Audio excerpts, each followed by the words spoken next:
gitu. Saya seneng dong lari, saya pikir mama. Saya lari ke pintu kaca, saya baru lihat bayangan tuh, karena ada vitrase horden gitu kan, agak transparan kan.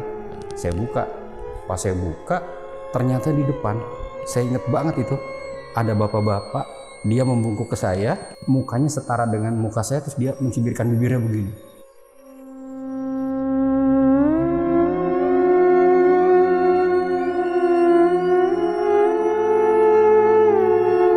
Waktu pas lagi wirid ini biasanya kan matanya kan agak merem ya.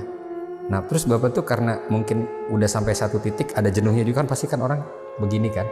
Nah pas bapak melek, di situ di depannya bapak tuh persis ada orang. Bapak kan bingung, ini orang siapa? Terus bapak terus melanjutkan, pas terus itu ngebalik. Nah pas ngebalik bapak udah dong, pikir dia pergi. Ternyata dia mundur, duduk di pangkuan bapak.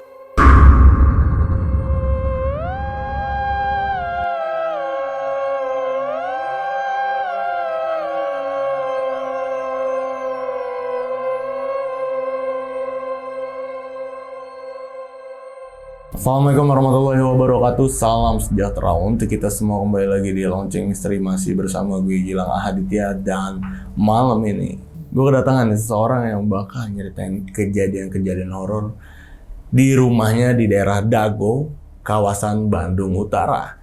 Jadi dia tinggal di situ tuh dari tahun 1973. Kebayang nggak Bandung tahun 1973 tuh kayak gimana? Jadi di sebelah gue udah ada Bang Ruli. Halo Bang. Halo. Bang, thank you lo Bang ya. Ini udah datang kedua kalinya Bang ke Sama-sama, studio Lonceng Misteri. Langsung nih Bang, dari pulang kerja langsung ke sini. Wah, Iya. respect banget. Capek ya Bang? Demi Lonceng Misteri lah. Weh. Karena kemarin Bang Ruli ini pertama kalinya nyeritain kejadian-kejadian horor yang ada di kampus ya, ITB, dan itu responnya bagus-bagus banget. Makasih Bang. Respon-respon penonton, respon sahabat lonceng juga, dan ya ini cerita yang emang semuanya juga udah pada tahu ya kampus ITB itu ya. Iya, dan itu memang pas kita keluarin videonya pun di komennya positif ya. Dan alhamdulillah teman-teman alumni kemudian adik-adik kelas juga merespon baik. Iya. Benar-benar. Dan kali ini nih Bang, mau nyeritain tentang kejadian horor di rumahnya di Bandung. Di Bandung. Oke, ini jadi kejadian nanti Bang Ruli bakal nyeritain kejadian pas kecil. Iya. Pas masih kecil. Betul. Tinggal di situ umur berapa? 3 tahun. Oh, berarti tahun 70 Bang Ruli lahir. Iya, tua banget ya. Pas 3 tahun, umur 3 tahun. Iya. Itu udah ngalamin kejadian horor di situ. Apa baru pindah aja belum ngalaminnya udah gede? Enggak, dari kecil Bang. Dari kecil. Dari kecil. Dari Ya kisaran 73 74 lah. 74 mungkin ya yang kalau spesifiknya 74. Berarti dari umur 3-4 tahun udah ngalamin kejadian horor. Iya. Oke nih Bang, mungkin kan banyak penonton kita yang selalu meragukan nih Bang, kalau kok masih kecil masih umur 4 tahun udah inget-inget kejadian sedetail itu, masih umur 3 tahun udah inget kejadian sedetail itu, bohong nih apa ngarang? Banyak yang bilang kayak gitu Bang. Enggak. Iya, ini Bang Ruli masih inget nih Bang? Ingat banget. Inget banget ya? Karena gini Bang, saya itu jadi dari kecil ibu saya itu mengajari saya baca. Jadi umur 2 tahun saya inget sekali dikasih mainan atau apapun yang berupa huruf. Jadi dari kecil saya selalu dilatih huruf angka. Umur 3 tahun sudah bisa baca Bang. Umur 3 tahun? Ya, jadi bisa baca? Ya, dulu saya 3 tahun baca majalah Bobo Bang. Umur 6 tahun saya udah baca majalah Intisari. Jadi memang saya hobi baca. Jadi dari kecil tuh saya memang terbiasa baca dan saya masih ingat Bang. Jadi beberapa kejadian mungkin ya 3 tahun lebih lah, 4 tahun gitu. Jadi saya masih ingat kok. Masih ingat? Benar-benar jelas. Masih ingat jelas. Oke, berarti sahabat lonceng, ini masa kecilnya Bang Ruli ini udah agak berbeda nih dari kita ya. Dia udah dari kecil udah disuruh belajar. Kalau kita kan main layangan. Enggak lah. Gundu. Oh, Kan lah saya bopung juga lah, bocil kampung. Dari kecil baca majalah, kita main kelereng dulu. Sama kalau itu. Nah, ini Bang, katanya di rumah ini, tinggal di rumah ini banyak banget ngalamin kejadian-kejadian horor ya Bang, sampai akhirnya pindah rumah waktu itu. Iya, betul.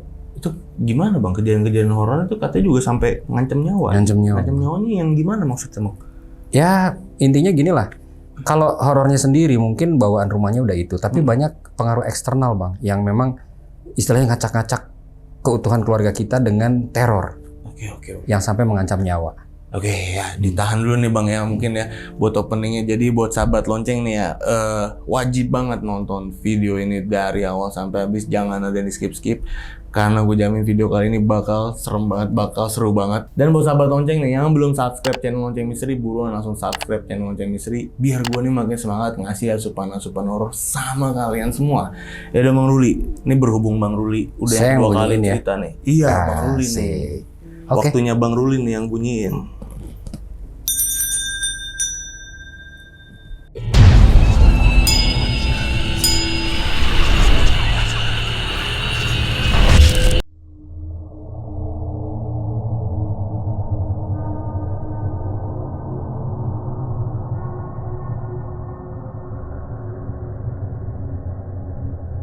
Oke Bang Ruli, itu gimana Bang ceritanya Bang? Jadi gini Bang, saya itu masuk ke rumah itu karena dulu ayah saya kan dapat rumah itulah gitu ya. Dan rumah itu sebenarnya sebuah perumahan, tepatnya di daerah Dago, Bandung Utara gitu. Karena dekat dengan kampus tempat ayah saya ngajar gitu. Nah, sebelumnya saya dengar cerita dari mama saya waktu saya udah besar, itu ada informasi bahwa rumah itu angker katanya. Karena waktu dengar dari tetangga yang juga temennya, dia pernah cerita waktu datang ke rumah itu, dia lihat di tembok ada topeng-topeng Indonesia lah, ada topeng Jawa, topeng Bali, itu dipasang di tembok. Nah, waktu nggak diceritakan detailnya, tapi temennya mama saya itu datang, dia langsung lari karena ngelihat mata si topeng itu gerak-gerak, muter-muter di rumah itu. Itu informasi yang pertama kali didengar. Nah, sebetulnya mama sama bapak sempat diskusi. Itu katanya angker rumahnya. Tapi bapak saya bilang, udah biarin aja lah, masuk aja. Nah, akhirnya tahun 73, kan sebetulnya kita dulu tinggal di sebuah rumah di dekat Gedung Sate. Di satu daerah dekat Gedung Sate gitu ya. Nah, waktu dapat rumah itu tahun 73, kita pindah. Saya waktu itu umur 3 tahun, adik saya masih 1,5, karena bedanya ya 1,5 tahun lah. Jadi adik saya itu masih udah bisa jalan lah kalau nggak salah, saya juga lupa secara detail ya, tapi sebagian besar saya ingat sekali. Jadi kejadian pertama ini begini, satu pagi gitu ya, kan biasa tuh kalau anak-anak suka main di lantai gitu Bang ya. Saya kan dulu ya biasa anak kecil mainan berantakan gitu di bawah main-main. Terus adik saya kan masih kecil kan, tadinya bareng. Nah saya juga nggak tahu gimana karena mungkin saya konsen dengan mainan, tiba-tiba adik saya nggak tahu kemana. Nah mama saya lari-lari, manggil-manggil, dek gitu. Nah saya juga jadi kepikir, adik saya kemana ya gitu. Tahu kan karena atas lantai 2, jadi rumah itu 2 lantai Bang. Nah karena lantai 2 itu yang ujung menghadap ruang tamu itu kayak balkon, jadi terbuka kan, dari atas tuh kita bisa dengar suara, dan di bawah pun bisa dengar suara di atas. Tahu-tahu kita dengar suara adik ketawa-ketawa, gitu semua. Oh saya dengar waktu itu, karena saya juga masih agak samar. Saya dengar mama saya naik ke atas, terus buru-buru bawa adik saya turun. Nah, tapi cerita ini pun saya dengar karena waktu saya kecil mama saya nggak cerita. Jadi waktu saya udah mulai gede, mama cerita. Dulu waktu adik kecil, katanya waktu mama lari ke atas, dan mama pun nggak nyangka, adik kok bisa naik di atas. Apa dia manjat atau dia gimana? Kan anak 1,5 tahun. Tapi kok tiba-tiba ada di lantai atas. Nah terus adik cerita, mah tadi ada elang gede banget katanya gitu. Mama saya panik katanya, langsung turun ke bawah. Nah itu pengalaman yang pertama kali saya ingat. Artinya, mungkin secara detail kejadiannya saya nggak tahu persis karena saya ingat mama panik ya bawa adik turun ke bawah, tapi mama nggak cerita, mungkin takut saya takut ya, jadi mama nggak cerita secara detail. Nah kejadian yang pertama saya alami dan saya menyadari adanya satu ketakutan gitu ya, satu situasi horor tuh agak gede sedikit lah, mungkin sekitar 3,5 atau 4 tahun, saya tahunnya kurang ingat persis. Tapi begini, rumah itu kan kalau dari depan tuh flat. Nah di depan tuh ada pintu 2, jadi ada pintu kaca, dan karena rumah ini kan kusen-kusen itu banyak kacanya, jadi pintunya kaca, jendela-jendela gitu. Nah yang sebelah pintu dengan kawat kasa, jadi kalaupun siang dibuka itu biasanya yang ditutup itu pintu berkawat kasa, ada pintu lagi, jadi kalau pagi dibuka supaya ada udara gitu kan. Ini pintu yang sebelah sini. Waktu itu saya lagi main di ruang tamu. Nah waktu itu orang tua saya lagi nggak ada semua. Bapak lagi ngajar di kampus, mama lagi keluar, karena mama juga ada usaha, jadi ya mama jalan lah keluar gitu. Nah biasa anak kecil kan, jam-jam makan, tiba-tiba nyari, mama kemana ya, mama kemana. Biasa anak kecil kan, Bi, mama mana ya, kok belum datang? Udah, kata Bibi, tunggu aja. Saya tuh di ruang tamu, tiba-tiba pintu kaca diketok-ketok. Tok, tok, tok, tok gitu. Saya seneng dong lari, saya pikir mama. Saya lari ke pintu kaca, saya baru lihat bayangan tuh. Karena ada vitrase horden gitu kan, agak transparan kan. Saya buka. Pas saya buka, ternyata di depan, saya inget banget itu, ada bapak-bapak, dia membungkuk ke saya, dia pakai baju kayak apa, model-model rajutan, terus ininya abu-abu, celana baggy. Dia kesini, mukanya setara dengan muka saya, terus dia mencibirkan bibirnya begini. Saya panik kan, anak kecil, kaget, saya teriak, Bi, gitu kan. Bibi lari dari belakang, ada apa Den? Ada orang, saya udah nggak bisa, saya inget sesak napas gitu, karena saking takutnya kan. Bibi langsung buka pintu, nggak ada orang. Dan kalau orang itu keluar, dari rumah sampai pintu pagar aja kan lumayan ya, ada jarak ya. Berarti dia masih ada dong. Harusnya masih kelihatan ya? Harusnya masih kelihatan. Iya. Nah, itu pengalaman pertama kali saya merasakan ketakutan. Karena sebelum saya nggak pernah merasa takut lah. Nah, di situ saya takut banget. Jarak antara rumah Bang Rulin ini sama rumah lainnya ini berdekatan atau berjauhan nih Bang? Berdekatan. Jadi ya? kalau satu deret itu 3 rumah. Dan 3 rumah itu rapat, memang nempel satu tembok. Dengan 3 rumah lainnya enggak. Jadi seberang-seberangan. Ini 3, ini 3, ini 3. Bahkan ada beberapa yang 4 ya. Tapi rata-rata sih 3 gitu.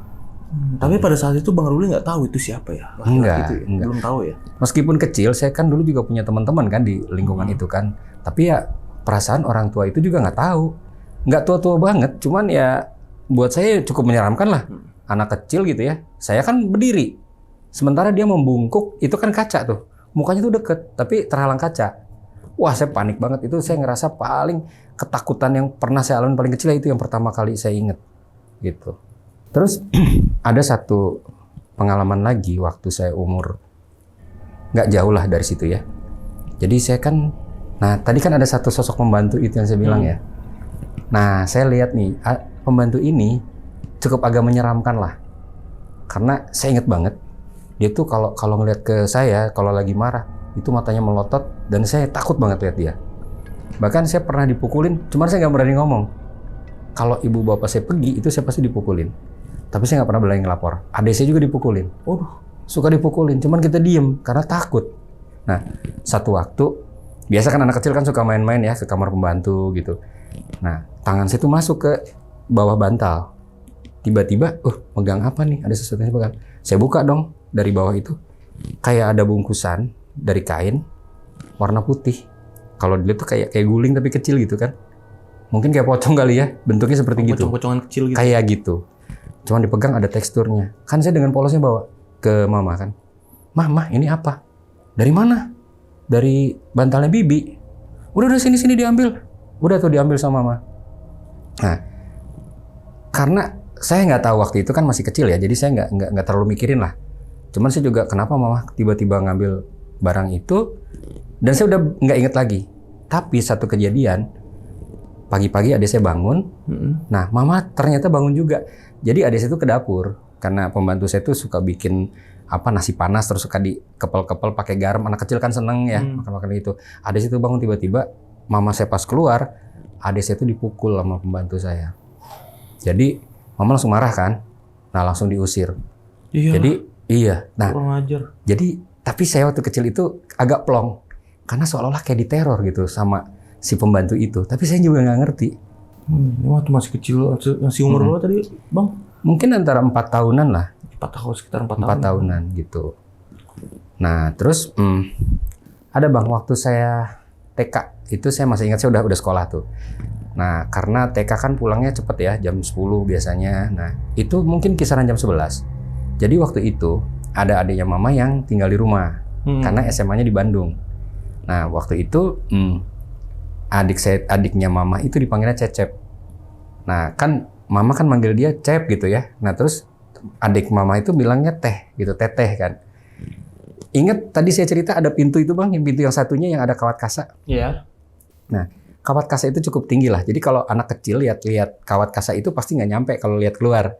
Karena kawat kasa itu ya kira-kira segini orang dewasa lah ya. Jadi kalau orang dewasa berdiri, dia bisa lihat keluar atau orang yang di luar bisa lihat ke dalam. Iya. Kalau berdiri depan kawat kasa itu. Karena kan tetap dikunci ya. Karena pintunya 2. Jadi kalau malam pintunya ditutup, kalau siang pakai pintu yang ada kawat kasanya, karena udara masuk.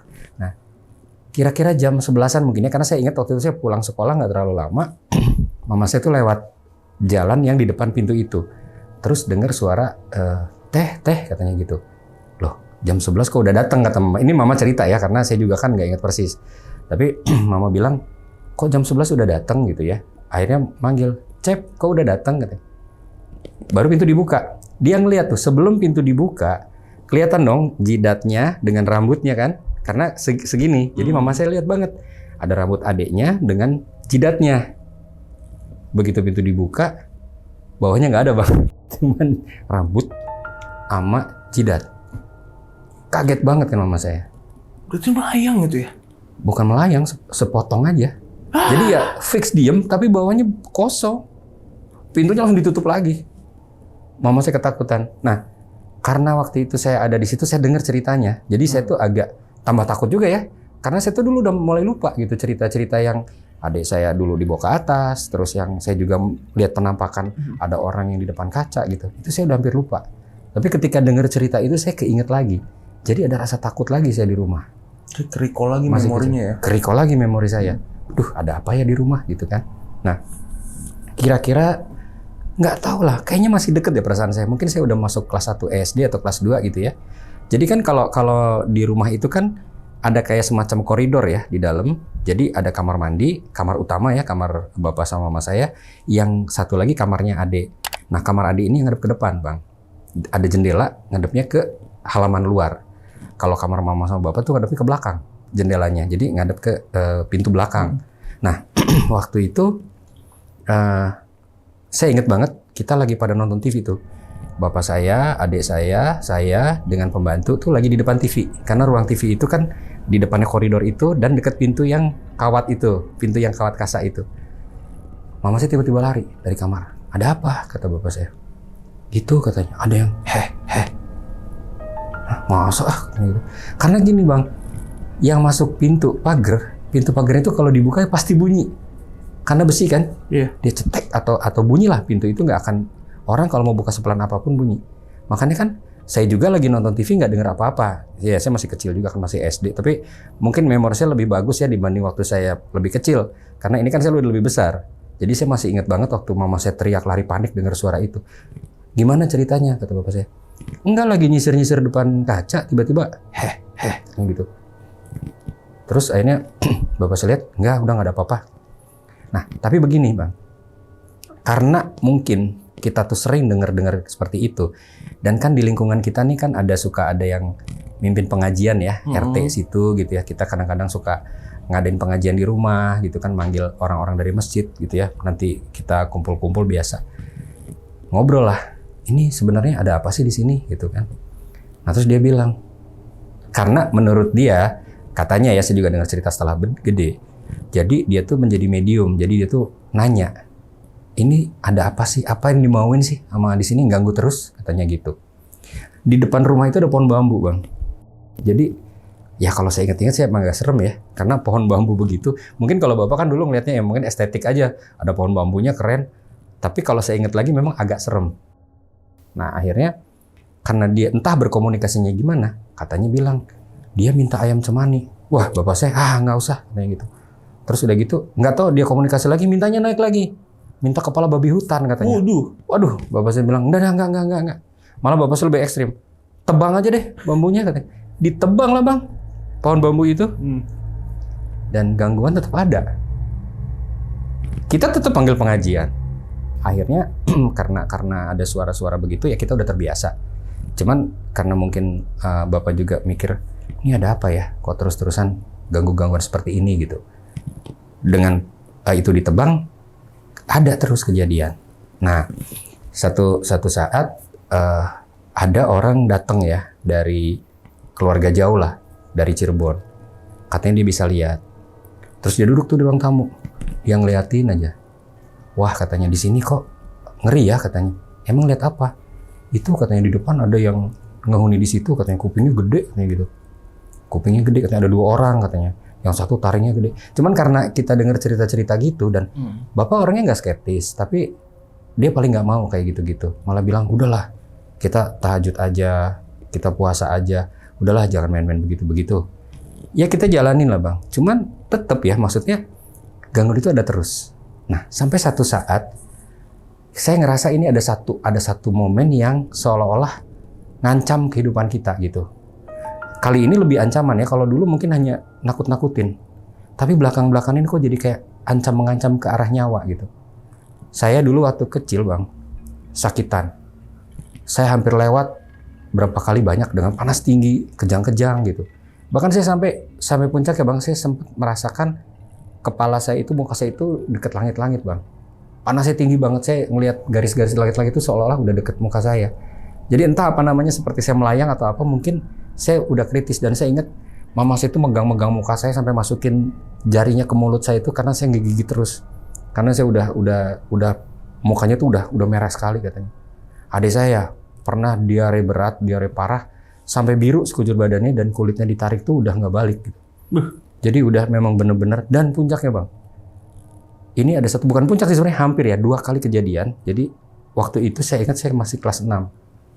Jadi kalau dulu kan gini bang, kalau orang mau masuk SMP itu masih tes ya. Kalau sekarang kan masih zonasi kan. Dulu tuh kita kalau pengen masuk SMP favorit kan kita tes. Tes dulu. Nah, pas saya lagi belajar getol-getolnya belajar karena 2 hari kemudian mau tes, tiba-tiba ada telepon. Orang tuanya nenek saya ya, orang tuanya bapak saya sakit di Cirebon. Akhirnya bapak saya malam-malam pergi ke Cirebon bawa adiknya nenek. Dan bapak saya tabrakan di daerah sebelum masuk kota Cirebon. Jadi menghantam truk yang lagi diem. Nah, tabrakannya cukup keras. Jadi kondisi bapak tuh dimasukin ke rumah sakit waktu itu ya. Saya nggak tahu kondisi seperti apa, tapi panik karena saya harus tes. Akhirnya mama memutuskan sama adik pergi berdua ke Cirebon. Saya ditinggal di rumah sendiri. Waduh, karena nggak ada yang jaga rumah, cuman kan nggak ada pilihan. Nggak mungkin mama nggak datengin bapak yang dalam keadaan tabrakan begitu kan. Akhirnya saya ditinggal di rumah dan saya harus tes gitu. Aduh, pikiran saya udah kalut ya. Udah mau tes, bapak saya tabrakan, tapi ya memang harus berangkat, mama saya berangkat tuh. Saya di rumah tuh udah kayak orangnya udah nggak napak, karena saya makin keinget lagi memori saya seolah-olah ditakut-takutin gitu ya. Dan saya kalau udah menjelang maghrib, saya 3 hari lah saya ditinggal. Itu tuh udah tegang aja kalau udah menghadapi maghrib itu, aduh kayaknya ada apa. Nah hari kedua, karena saya pikir sebenarnya masih ada keluarga juga yang rumahnya nggak terlalu jauh kan. Tapi saya harus jalan dikit lah melalui beberapa blok gitu ya. Saya ngerasa di rumah tuh gak ada gangguan. Akhirnya saya jalan tuh ke arah rumah saudara. Karena rumahnya itu kan blok, biasanya kan ada jalan-jalan lagi tuh bang ya. Kalau kita lihat blok itu kan pasti kalau kita jalan nih, blok yang sana kelihatan, blok yang sini kelihatan gitu kan. Saya keluar tuh, itu juga menjelang maghrib. Begitu saya jalan, saya ngeliat ada perempuan di depan saya itu. Saya ingat banget bang, bajunya tuh sama badannya hampir sama warnanya. Kayak pakai daster. Tapi dekil banget. Dia ngelihat ke arah saya. Yang saya ingat bang, matanya kok gede banget dan deket gitu. Oh saya panik kan. Saya seumur-umur nggak pernah lihat orang sampai konsentrasi itu matanya begitu besar. Saya lari lagi kan. Karena saya takut kan, saya ngeliatin ke blok yang berikutnya nih. Kan ada jalan lagi. Begitu saya jalan, dia dengan santainya kayak lempeng gitu jalan gini bang. Matanya terus ngeliatin saya. Aduh, saya tambah panik kan. Padahal kalau jalan ke rumah saudara saya mungkin 2 blok, 3 blok saya sampai. Tapi saya karena panik, saya balik arah dong. Saya takut, saya balik lagi ke sini. Begitu saya lihat ke kiri, ada lagi bang dia ngeliatin saya. Akhirnya saya putar arah, saya lari ke rumah. Saya buka pintu rumah, saya masuk ke kamar, saya selimutan. Saya ketakutan, diem aja gitu.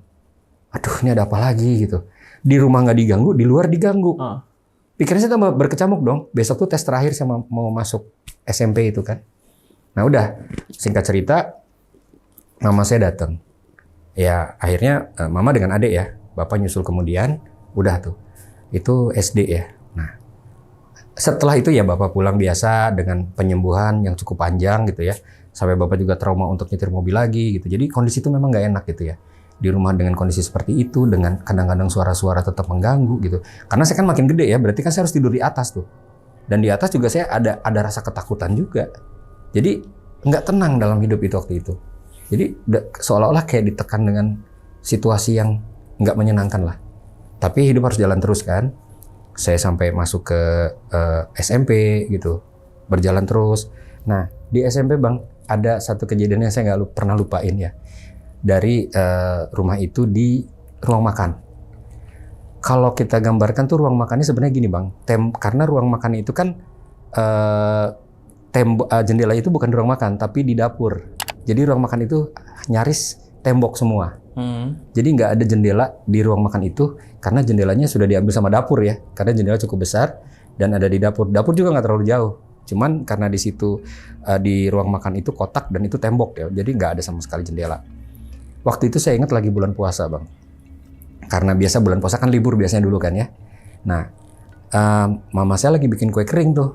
Lagi bikin kue nastar, lagi bikin kue keju gitu. Karena waktu itu saya ingat ya di atas jam 12. Karena buat saya kan jarang-jarang bisa tidur di atas jam 12. Kalau jam sekolah saya disuruh tidur jam 9 gitu kan. Wah saya puas-puasin deh. Dan kebetulan waktu itu ekskul saya drum band bang. Tahu kan kalau lebaran tuh suka ada 2 kaleng yang legend tuh ya. Ada kaleng kongguan sama kaleng Monde Butter Cookies. Yang kalau dibuka rengginang juga isinya kan. Nah itu ada kaleng Monde warna biru itu bang. Kalengnya kosong. Nah dasar anak drum band kan. Isengnya keluar. Saya ambil stick tuh. Malam-malam mama saya lagi manggang kue di oven. Saya pukul-pukul lah kalengnya itu kan. Terus mama balik lagi. Berisik udah malam. Saya ketawa-ketawa gitu kan ngeledek. Saya bunyi-bunyiin lagi. Tiba-tiba jidat saya ada yang ngelempar tok gitu. Wah apaan nih? Pas saya pegang batu bang kecil. Pinggirnya tembok ya bang ya. Dan saya lihat atas itu nggak ada yang pecah, nggak ada yang rusak. Batu. Iya. Saya pikir batu dari mana ya? Nah terus saya belum cerita sama mama saya. Biarin aja lah saya lempar. Mungkin dari situ kali saya pikir gitu kan. Pukul-pukul lagi lah. Agak keras dikit. Mama saya balik lagi. Kak berisik katanya gitu. Saya malah ketawa nggak apa-apa mah. Sambil ketawa-ketawa gitu. Tiba-tiba bang, pletak lebih keras lagi bang. Batunya agak gede. Gila. Terus saya baru teriak mah gitu kan. Kenapa? Ada yang lempar tuh kan katanya. Makanya udah jangan malam-malam berisik. Nah situ udah saya diem tuh. Karena kaget juga. Waduh.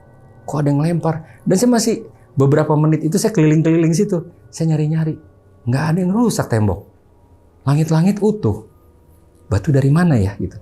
Nah mulai lagi tuh. Takut lagi. Jadi emosi tuh kayak kita dimainin bang. Ada rasa-rasa takut. Rasa-rasa yang apa ya. Kadang kalau misalnya pulang datang dari mana ke rumah menjelang maghrib atau menjelang malam. Kalau lihat ke atas gitu ya. Atau lihat ke belakang. Kadang-kadang suka ada rasa takut. Nah. Ini belum sampai situ lagi bang. Ada lagi kejadian. Ini waktu saya SMA nih bang. Karena saya punya temen sering main ke rumah. Kadang-kadang suka tidur di rumah ya. Karena dulu kan mama saya prinsipnya daripada kamu yang layap mending teman-teman kamu di sini. Akhirnya pada dateng kan. Biasalah anak-anak cowok semua tuh. Ya tidur di atas kita berani lah. Karena ngumpul kan. Nah satu saat saya dengan panggil aja Obi namanya gitu ya. Si Obi ini anak sekelas waktu SMA. Dan saya tahu dia belajar pencak silat. Tapi saya pun sama ya belajar pencak silat bela diri juga. Tapi kalau saya kan basicnya kan pernapasan ya. Yang semuanya itu sains lah. Tapi dengar katanya dia belajar ilmu-ilmu kanuragan. Gitu ya. Ilmu-ilmu yang ya gitulah gitu. Nah satu saat dia datang ke rumah. Waktu siang tuh saya inget banget. Jam-jam asar gitu ya. Nah terus saya kan lagi duduk di situ. Kan pintu itu ya maksudnya gini. Si Obi itu posisinya dia membelakangi pintu. Kan pintunya satu tuh kamar. Saya ngadep ke pintu. Dia duduk di membelakangi pintu. Dia ngadep saya. Nah, tiba-tiba kok dia berubah nih. Saya aneh ngeliat dia. Waktu beberapa menit sebelumnya saya juga lihat dia kok agak kayak nggak konsen gitu diajak ngomong. Setelah azan asar, dia tiba-tiba begini-begini bang. Tangannya, uratnya keluar, semua ototnya keluar. Dia nyakar-nyakar. Loh, saya bilang, Bi, kenapa Bi? Dia ngegerem-gerem, gitu kan. Saya lihat, matanya kok merah begitu. Saya bilang gitu, aduh, ada apa nih? Wah, saya lihat, ya bener, udah berubah. Suaranya gede. Tiba-tiba dia ngegerem-gerem kayak macan bang. Dia nyakar-nyakar kayu ini, lantai bawah ini, lantai kamar kan. Dia krak gitu. Wah, kacau nih saya bilang. Saya mau keluar, pintunya dihalangin. Kalau saya juga tinggalin juga bahaya kan. Gimana ya saya mikir. Sementara kan saya, ya tahu sendiri bang, namanya anak SMA kan, boro-boro kepikir mau gimana, cuma saya bilang, Bi, saya bilang gitu, Bi, saya malah nyuruh, baca bismillah, dia terus aja gini-gini kan, akhirnya saya baru saya baca ayat kursi kan, tahu-tahu dia berhenti itu, makin saya lihat tangan itu mulai otot-ototnya itu mulai hilang, jadi mulai berdaging lagi, tadinya wah saya lihat sini tuh keluar urat-urat, saya lihat lagi mukanya, terus matanya udah nggak terlalu merah, Saya bilang, Bi, kenapa? Dia kayak kaget. Maksudnya? Hah? Maksudnya dia bilang gitu? Iya, saya bilang, loh, nggak tadi kenapa? Nggak emang kenapa? Dia kayak bingung kan. Lalu tadi nyakar-nyakar, loh gue kan lagi ngobrol sama lu kan, sambil ketawa-ketawa. Enggak, lu tadi gini-gini. Enggak, katanya. Terus tiba-tiba dia gitu lagi. Wah, saya bilang, saya nyesel juga tuh tadi nggak lompat ke belakang dia kan. Tahu gitu saya cepet-cepet keluar gitu. Karena di rumah nggak ada orang waktu itu. Jadi saya juga bingung mau minta tolong sama siapa kan. Akhirnya saya baca-baca lagi tuh, ayat kursi lagi. Tenang lagi, kan ada minum ya. Nah, waktu itu mama saya ngasih 1 toples. Ada, tahu kan namanya sumpia udang kan ya, makanan yang dari makanan kering lah. Kan itu cukup keras tuh Bang. Kalau diambil biasanya kan orang kalau makan sumpia nggak satu-satu, nggak banyak ya, satu-satu. Saya bilang, udah minum dulu, minum. Dia minum. Tapi saya lihat kok kayak belum stabil gitu. Lihat matanya masih melotot-melotot. Memang udah nggak merah, tapi matanya tuh liar gitu. Terus ini nih makan dulu. Saya tuh mau ngalih-ngalihin supaya dia inget terus kan. Dia ambilnya banyak. Saya juga pelan-pelan Bi. Saya mulai ketakutan juga lihat dia. Dia makan begini, wow gitu kan. Saya kaget tuh, makannya udah mulai begitu. 1 toples habis Bang. Ini kenapa ya kayak begini? Wah bener-bener kayaknya kesurupan. Tiba-tiba setelah makan dia nyakar-nyakar lagi. Terus dia bilang minta kopi. Terus saya bilang karena ya kan saya ingat pengalaman Bapak dulu ya, orang yang minta ayam lah, minta apa, udah nggak usah dilayanin kayak gitu-gitu kan. Saya juga nggak mau kan, saya bertahan, saya diam aja. Cuman saya takut juga. Akhirnya saya baca-baca lagi, saya cuma minta tolong, ya Allah tolong, saya bilang gitu. Karena udah nggak tahu tuh saya mesti baca apa, karena ketakutan juga sih sebenarnya. Akhirnya dia tuh mulai tenang. Karena saya gimana caranya dia suruh pergi deh. Saya bilang, aduh Bi, sorry Bi, ini mau datang guru ngaji nih. Saya bilang, saya mau ngeles ngaji. Terus bilang, alasan saya gitu kan. Akhirnya saya giring tuh ke bawah. Iya deh. Dia kayak agak linglung juga. Terus dia pulang lah. Udah tuh ya, saya lega juga tuh. Tapi saya nggak berani turun di atas. Saya masih takut juga kan. Karena nggak biasa begitu. Tiba-tiba kok ada kejadian kayak dia kesurupan gitu. Nah karena saya udah seolah-olah otak saya itu udah terekam. Rumah itu angker. Jadi apakah dipicu oleh yang isi rumah itu, atau memang dia bawa hal begitu ke kamar, saya nggak tahu. Tapi kan kok tiba-tiba di kamar gitu kan? Banyak kemungkinan ya. Bisa jadi. Makanya saya nggak berani dulu tidur di atas tuh. Di kamar adik saya di bawah. Berapa hari saya nggak mau tidur di atas. Nah udah tuh. Itu SMA ya. Nah pas kuliah, ini jadi terulang lagi kejadiannya seolah-olah mengancam nyawa lagi Pak. Jadi saya waktu itu ingat satu hari, mama saya didatangi oleh saudara-saudaranya gitu. Karena mama saya kan bersaudara cukup banyak ya, ada 8 orang. Nah terus waktu itu karena kakek saya kan dimakamkannya di Indramayu kan. Terus udah gitu mama saya diajak.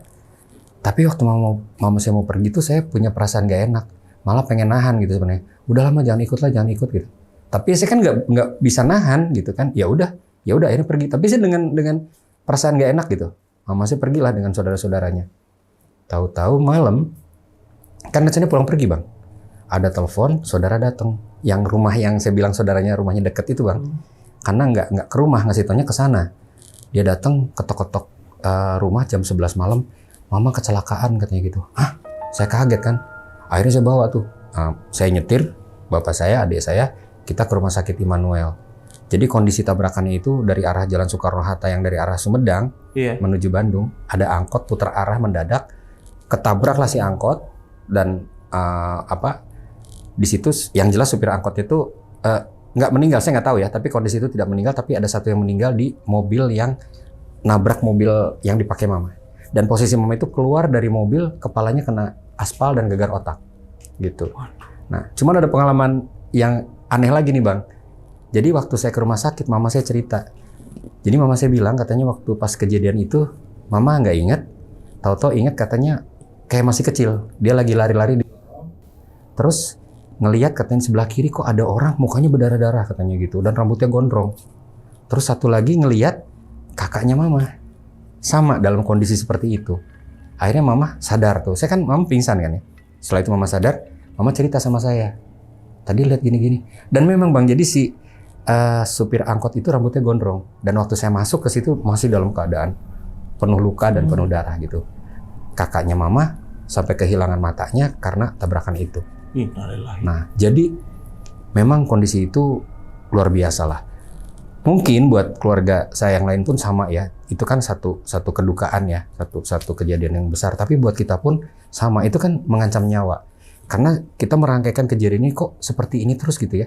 Seolah-olah kita tuh dihadang terus dengan kejadian-kejadian yang untuk mengincar nyawa gitu. Tapi alhamdulillahnya selalu terselamatkan. Nah, kejadian itu pun sempat dianalisa lagi setelah selesai semua beres gitu. Kita ngobrol sekeluarga, ini ada apa ya sebenarnya? Kok kita nih sering banget ya didatangin kejadian seperti ini yang seolah-olah mau ngancam nyawa kita, katanya gitu. Setelah kita diskusi, kan kadang kita pengen cari orang ya. Meskipun kita dengan basic agama, kita kan ya nggak bolehlah nanya-nanya ke yang begitu-begitu. Tapi karena berpuluh-puluh tahun Bang, kita dihantui kejadian seperti itu, akhirnya kadang-kadang pengen, udahlah kita cari orang. Tapi bapak saya tetap bilang, nggak usah. Kita jalankan tahajud aja, puasa aja, atau wirid, zikir, itu aja yang diutamakan. Ya udah, kita kan juga artinya pasrah nerima itu, tapi kita berusaha dengan cara spiritual gitu ya, dengan spiritual agama ya. Kita nggak mau yang di luar itu. Nah, satu saat karena bapak saya sering tahajud, jadi biasanya saling bangunin tuh antara bapak saya dengan mama gitu kan. Ini cerita dari mama nih, karena saya juga dengar ceritanya udah saya gede. Jadi waktu kecil saya nggak pernah dengar karena bapak tuh nggak pernah mau cerita hal begitu. Jadi bapak tuh selalu menghindari kita tergiring ke dalam cerita-cerita yang irasional gitu. Bapak kan orangnya sangat rasional dan sangat menghindari anak-anaknya terjebak dalam hal-hal yang seperti itu. Jadi waktu itu satu malam, mama saya pernah katanya ada yang bangunin, ada yang ngusap-ngusap tangannya. Pas dilihat tangannya, loh, kok tangannya bule ya, maksudnya putih gitu. Terus dipikir bapak saya. Ternyata mama saya bangun, nggak ada orang dong sebelah. Kirain bapak saya udah jalan. Pas lihat bapak saya lagi sholat di sejadahnya. Terus ingat tangannya, bukan tangan bapak saya dong. Bapak saya kan kulitnya nggak jauh dengan saya lah. Ya dibilang hitam juga enggak, dibilang putih juga enggak. Ya Melayu lah gitu ya. Begitu dipegang gitu, kok itu bule gitu. Akhirnya nanya, bapak tadi bangunin? Enggak, belum, katanya gitu. Oh, tapi ya udahlah. Mama anggapnya positif aja ya. Mungkin yang baik nih. Karena kan kita berpikir nih, hal-hal begitu pasti konotasinya jahat gitu loh. Apalagi kita terbiasa seperti seolah-olah diancam. Tapi kok ada yang bangunin tahajud gitu kan? Iya benar. Nah ini kan aneh gitu ya di situasi yang seperti itu. Nah satu lagi, ini pengalaman bapak nih. Saya juga dapat cerita dari mama setelah bapak meninggal. Jadi waktu cerita selama bapak hidup nggak pernah cerita. Jadi sebenarnya bapak tuh sering ada kejadian, cuman bapak nggak pernah mau cerita sama anak-anaknya supaya anak-anaknya nggak takut gitu. Jadi mama pernah cerita begini. Satu saat bapak tuh lagi sholat tahajud. Nah biasa lagi setelah selesai wirid kan. Nah di depannya tuh pintu kan, kalau bapak tuh kalau sholat di depan pintu persis di pintu kamarnya kan. Jadi ranjang tuh di sampingnya, di depannya pintu. Nah waktu pas lagi wirid ini biasanya kan matanya kan agak merem ya. Nah terus bapak tuh karena mungkin udah sampai satu titik ada jenuhnya juga kan, pasti kan orang begini kan. Nah pas bapak melek, di situ di depannya bapak tuh persis ada orang.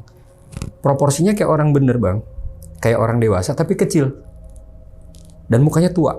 Bapak kan bingung, ini orang siapa? Terus bapak terus melanjutkan, takutnya diganggu ya. Tapi bapak bilang, terusin aja. Pas terusin tuh ngebalik. Nah pas ngebalik bapak udah dong, pikir dia pergi.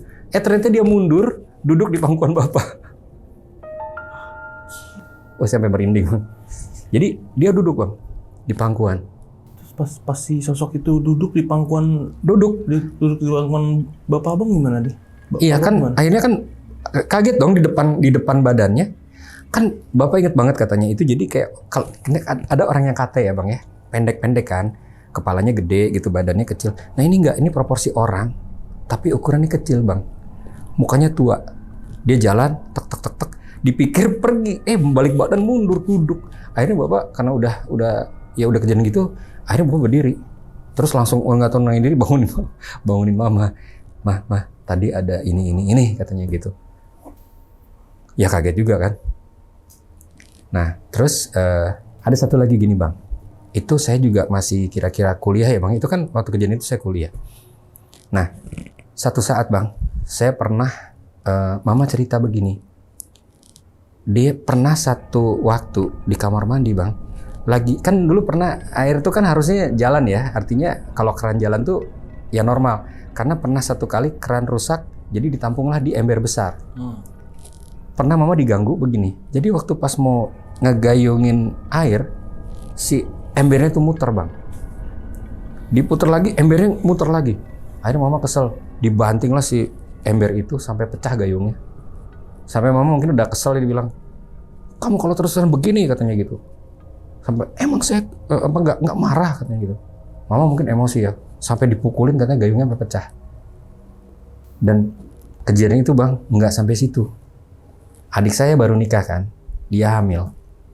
Di kamar mandi itu, pas adik saya keluar tiba-tiba katanya ngerasa kakinya ada yang narik, adik saya jatuh keguguran bang. Astagfirullahaladzim. Itu puncaknya, ngambil nyawa lah istilahnya kan. Itu adik saya keguguran. Katanya ada yang giniin kakinya ya? Dia ngerasa banget ada yang kakinya ada yang begini, jadi dia jatuh. Padahal dia normal aja kan, biasa. Mama saya aja kan diganggu tuh bang waktu ngambil gayung itu muter embernya. Nah, abis dari situ bang, entah gimana saya kan ada di situ, saya lagi sakit bang, berapa hari lah kemudian. Terus badan saya agak panas. Terus tiba-tiba saya begini, mah. Ini saya ingat banget karena saya ngalamin sendiri dan saya itu ngerasa tiba-tiba kepala saya kok dipenuhin gambaran-gambaran yang buat saya aneh.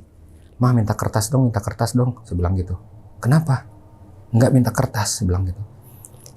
Bang, saya waktu itu ngegambar. Jadi kayak ada makhluk ya, saya ingat bang, ada tiga makhluk. Yang satu itu bentuknya kayak penuh rambut gitu, ada kakinya aja.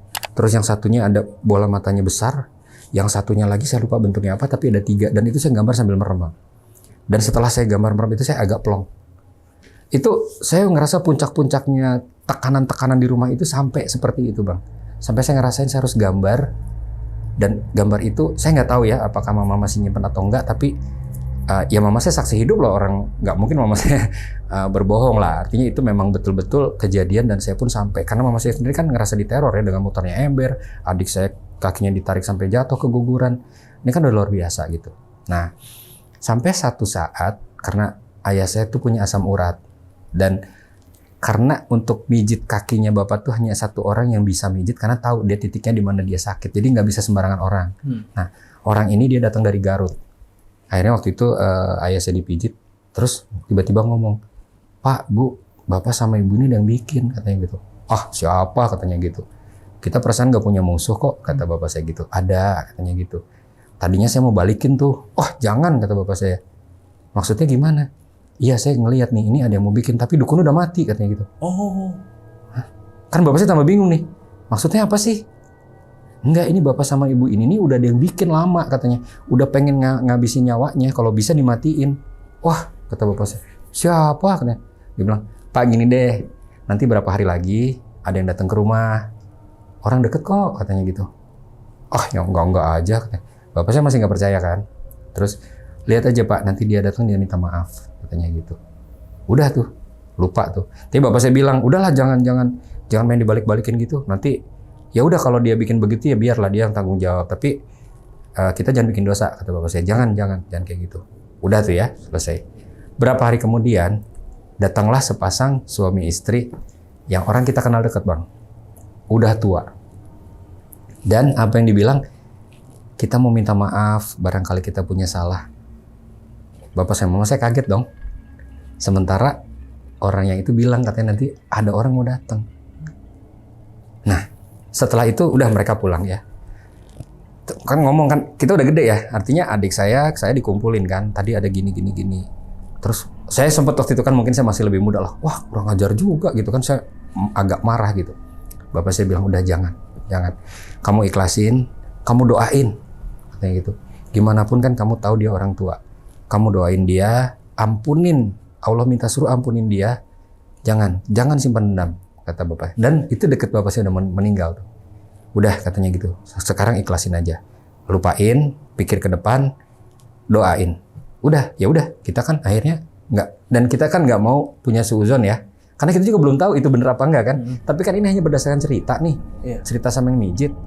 Ya karena gini bang, balik lagi kan kita ini, kan saya bilang saya bukan orang yang nggak percaya. Kita percaya. Tapi kalau misalnya kita harus tergantung dengan hal begitu juga, ya bukan bikin kita makin maju dan kita juga optimis ya.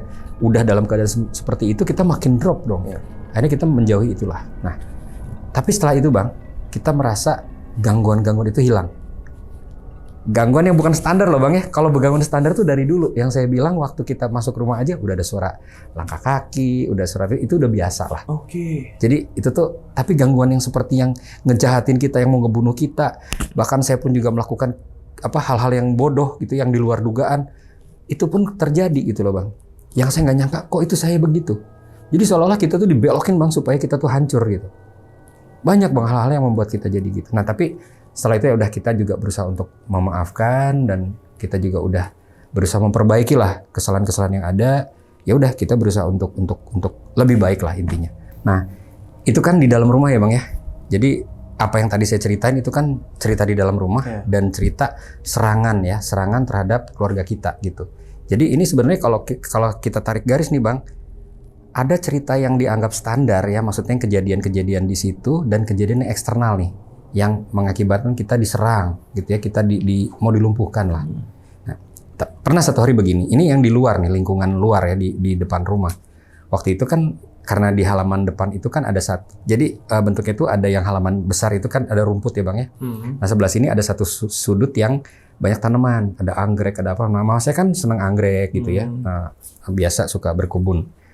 Nah di situ ada pohon lah, ada satu pohon, terus tetangga depan bilang, Tante itu ada tamu gitu. Mata mama saya dari ekor matanya ngelihat ada orang laki-laki pakai baju biru dengan celana biru. Mama pikir petugas PLN.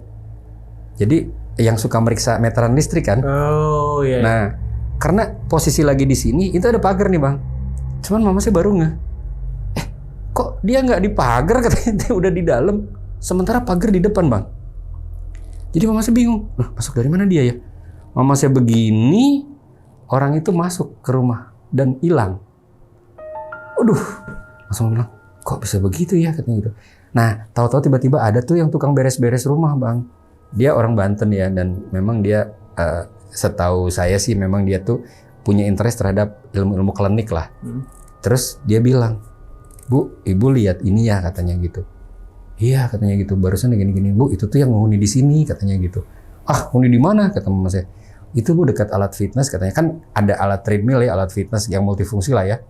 Di dekat rumah, di dekat di sudut lah. Itu tinggal di situ Bu katanya gitu. Ah ya udahlah biarin aja lah. Mungkin mama saya juga udah apatis ya. Maksudnya ya ngeliat kayak gitu ya udah deh biar deh. Selama dia nggak ganggu ya, nggak secara langsung kayak kemarin itu ya, sebelumnya itu kan ngehantem bener-bener. Kalau ini kan cuman penampakan akhirnya ya karena mungkin sudah terbiasa ya dianggap biasa lah. Nah satu saat Bang di luar nih, tadi kan saya lihat mama tuh suka berkebun, ada pohon di situ. Ada tukang sate Bang yang suka lewat situ, ibu-ibu. Nah mama tuh mau panggil tuh, itu sebelum maghrib, mau deket maghrib lah. Pas biasanya kan dia lewat tuh jam maghrib gitu ya. Mama keluar, begitu lihat dia lewat di pohon itu tiba-tiba dia lari. Waduh kemana? Mbak dipanggil, lari dia. Bawa ini satenya dia ngebut lari, Mbak keluar. Ya kenapa ya dia ya? Mama nggak ngerti tuh dia kenapa. Nah setelah ada seminggu kali ya, dia datang, tapi lebih siang. Mbak kemana aja kata mama, kan mau beli gini. Bu, saya takut Bu. Ada apa emang? Itu Bu yang di pohon itu. Saya lagi jalan, tiba-tiba dia nampakin diri. Waktu saya mau ke ibu, dia ngalangin jalan. Lah emang ada apa? Udah deh saya nggak usah cerita katanya gitu. Wah saya ngeri Bu katanya gitu. Dan wah itu juga saya kaget juga ya. Artinya di luar tuh ada juga tuh cerita itu. Sampai akhirnya gini Bang, di satu titik ayah saya memutuskan untuk ninggalin rumah itu. Dan itu pun kita 30 tahun lebih kita di situ Bang. Oke. Ya gitu sih Bang. Jadi ini runutan ceritanya kalau saya lihat nih endingnya ya ke sana. Cuman saya pernah cari tahu dulu tanah itu tuh bekas apa. Saya udah cari tahu Bang karena saya pengen telusuri. Nah waktu saya telusuri sebenarnya itu kebun Bang. Dan kalau saya perhatikan Bang, dulu sih di sebelah itu memang ada rumah-rumah Belanda. Di sebelah mananya? Di atasnya itu banyak rumah Belanda zaman dulu Bang. Abang kalau misalnya ke daerah Dago, itu yang daerah Jalan Siliwangi, terus jalan Taman Sari itu kan rumah-rumah lama Bang. Nah di atasnya itu kebun, yang dipakai buat rumah saya itu kebun Bang. Aku tuh mau nanya-nanya yang ini Bang, yang waktu cerita pertama tuh yang Bang Ruli ngeraba-ngeraba kasur pembantu tuh. Dan dapat kayak pocong mini gitu kan? Iya.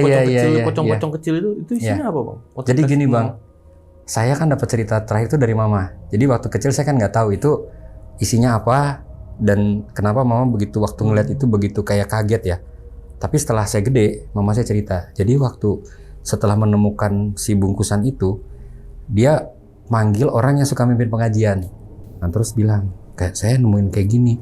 Pas dilihat gini, wah bu, ini sih tanah kuburan. Sama dia dibuka. Ini cerita mama ya. Setelah saya gede, dibuka itu ternyata tanah bang isinya.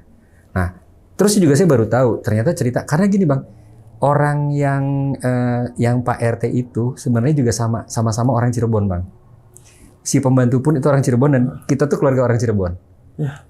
Daerah situ tuh kita tahulah banyak ya bang ya. Seperti di beberapa tempat ya. Hampirlah semua daerah di Indonesia tuh pasti ada ya bang ya. Nah tradisi itu tuh pun ada bang di daerah situ. Daerah tertentu memang yang selalu menggunakan tanah kuburan itu sebagai medium. Jadi si pembantu ini katanya dia menggunakan tanah kuburan ini untuk mengambil hati si majikan. Nah setelah saya analisa bang. Kenapa kok ibu saya seperti kayak kerbau dicocok hidung ngeliat pembantu itu, anaknya dipukulin segala macem, dan saya takut lihat dia bang. Mungkin itu. Karena itu ya sebabnya. Mungkin karena itu. Tapi kan akhirnya ketahuan juga kan dengan kejadian adik saya dipukul, akhirnya dikeluarin juga tuh hari itu. Iya. Dan memang setelah itu agak senyap bang, karena menurut mama saya si bungkusan itu akhirnya diserahkan ke si Pak. Ya oke lah bilang Pak Ustadz ya, saya juga nggak tahu, tapi kan dia selalu mimpin itu. Akhirnya katanya sih bungkusan itu dimusnahkan, dibakar. Okay. Nah mungkin setelah itu habis kali ininya ya pengaruhnya. Untuk di lingkungan itu sendiri kan tadi kan Bang Ruli udah cerita tentang ya rumahnya nih, di rumahnya kejadian di rumah. Dan untuk lingkungan rumahnya sendiri nih berarti cangkupannya ngeluas nih ya Bang ya kita bicaranya. Itu sebenarnya emang udah serem nggak sih Bang? Kayak lingkup situ tuh udah serem nggak sih Bang? Kalau dilihat sih sebenarnya enggak Bang. Kalau apalagi kita lihat siang ya, sebenarnya ruangnya itu terbuka Bang. Kalau saya bilang tuh ada pohon-pohon, terus juga sebenarnya konsepnya itu konsep modern. Cuman kalau karena ini dibangun zaman dulu ya tetap rumahnya sih rumah lama ya. Tapi sebenarnya nggak berkesan serem. Saya nggak tahu ya antar rumah itu apakah ada kejadian. Tapi saya dengar ada satu kejadian yang nyampe ke telinga saya di daerah itu juga Bang. Jadi gini ceritanya, kan tetangga saya juga tuh Bang. Jadi dia tuh kan ada, dia punya anak lah gitu ya. Anaknya tuh tadinya lagi nongkrong di meja gitu, lagi di meja makan. Nah di belakangnya itu kan ada halaman tuh ada tembok tinggi. Nah terus tiba-tiba dia denger ada suara di atas gitu. Ada apa gitu kan? Taunya pas dia buka, kan pintunya pintu geser Bang.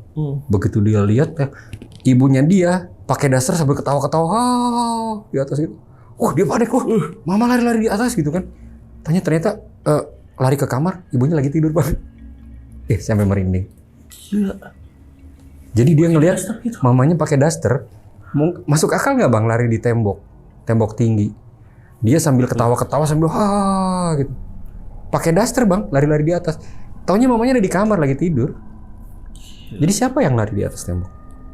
Itu berapa rumah dari rumah Bang Ruli? Ya kira-kira berapa blok lah Bang ya. Agak jauh dikit lah, tapi masih dalam satu hamparan. Ya masih dekat-dekat situ ya? Iya daerah Dago lah. Daerah Dago situ di satu perumahan lah, satu area. Dan itu memang menurut beberapa saksi mata juga ada yang bilang rumah itu serem ya Bang ya. Bahkan ada juga satu cerita nih, ada yang anaknya kena korban pantai keseret arus. Nah ada beberapa orang juga yang pernah lihat sosok itu malam-malam ada di depan pohon asem yang saya bilang saya suka lihat ada sosok itu. Itu pengalaman orang ya Bang ya.